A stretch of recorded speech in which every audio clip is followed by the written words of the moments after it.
दोस्तों, बनी इसराइल का एक शख्स था जिसका नाम कारून था, जिसके खजाने की कंजियां 300 ऊंटों पर लादे जाते थे। अल्लाह ताला ने इसको बेशुमार दौलत से नवाजा था, मगर आखिर में कारून का मकान और खजाना जमीन में धंस गया। आखिर ऐसा क्यों हुआ, वो हम आपको इस वीडियो में बताएंगे। कुरान का वाक़िया है, वीडियो को आखिर तक जरूर देखना।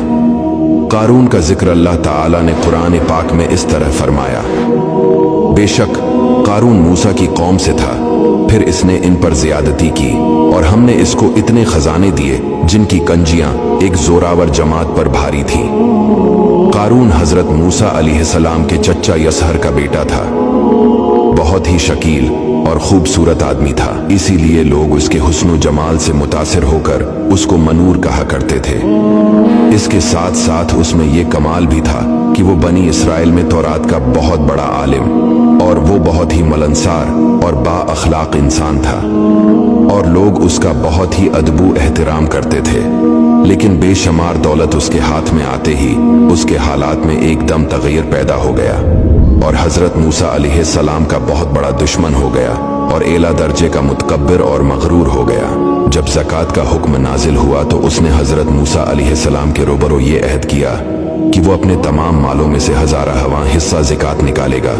मगर जब उसने मालों का हिसाब लगाया तो एक बहुत बड़ी रकम ज़कात की निकली। ये देखकर इस पर एकदम हिर्स और बुखल का भूत सवार हो गया और न सिर्फ ज़कात का मुनकर हो गया, बल्कि आम तौर पर बनी इसराइल को बहकाने लगा कि हजरत मूसा अलैहिस्सलाम इस बहाने तुम्हारे मालों को ले लेना चाहते हैं। यहाँ तक कि हजरत मूसा अलैहिस्सलाम से लोगों को बरगश्ता करने के लिए उस खबीस ने ये गंदी और घिनौनी चाल चली कि एक औरत को बहुत ज्यादा मालो दौलत देकर आमादा कर लिया कि वो आप पर बदकारी का इल्जाम लगाए। चिनाची ऐन उस वक्त जबकि हजरत मूसा अलैहिस्सलाम वाज फरमा रहे थे, कारून ने आपको टोका कि फलानी औरत से आपने बदकारी की है। हजरत मूसा अलैहिस्सलाम ने फरमाया कि उस औरत को मेरे सामने लाओ। चुनांचा वो औरत बुलाई गई तो हजरत मूसा अलैहिस्सलाम ने फरमाया कि ए औरत, उस अल्लाह की कसम जिसने बनी इसराइल के दरिया को फाड़ दिया और आफियत और सलामती के साथ दरिया के पार कराकर फिरौन से नजात दी, सच सच कह दे कि वाकया क्या है। हजरत मूसा अलैहिस्सलाम के जलाल से औरत सहम कर कांपने लगी और उसने मजमा आम में साफ साफ कह दिया कि ए अल्लाह के नबी, मुझको कारून ने कसीर दौलत देकर आप पर बहतान लगाने के लिए आमादा किया। उस वक्त हजरत मूसा अलैहिस्सलाम आबदीदा होकर सजदा शुक्र में गिर पड़े और बहालत सजदा आपने ये दुआ मांगी कि या अल्लाह कारून पर अपना कहरो गजब नाजिल फरमा दे।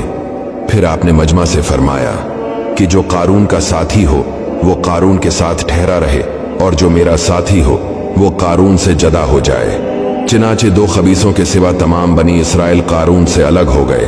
फिर हजरत मूसा ने जमीन को हुक्म दिया कि ए जमीन, तो इसको पकड़ ले, तो कारून एकदम घुटनों तक जमीन में धंस गया। फिर आपने दोबारा जमीन से यही फरमाया तो वो कमर तक जमीन में धंस गया। ये देखकर कारून रोने लगा और क़राबत और रिश्तेदारी का वास्ता देने लगा, मगर आपने कोई बात न सुनी, यहाँ तक कि वो बिल्कुल जमीन में धंस गया। वो मनहूस आदमी जो कारून के साथी हुए थे लोगों से कहने लगे कि हजरत मूसा अलैहिस्सलाम ने कारून को इसलिए धिसा दिया है ताकि कारून के मकान और उसके खजानों पर खुद कब्जा हो। तो आपने अल्लाह ताला से दुआ की कि कारून का मकान और खजाना भी जमीन में धंस जाए। चिनाचे कारून का मकान जो सोने का था और इसका सारा खजाना सभी जमीन में धंस गया।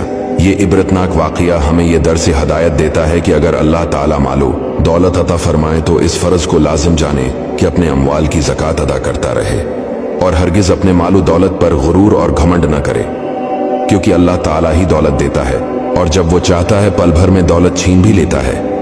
हर वक्त इसका ध्यान रखना चाहिए।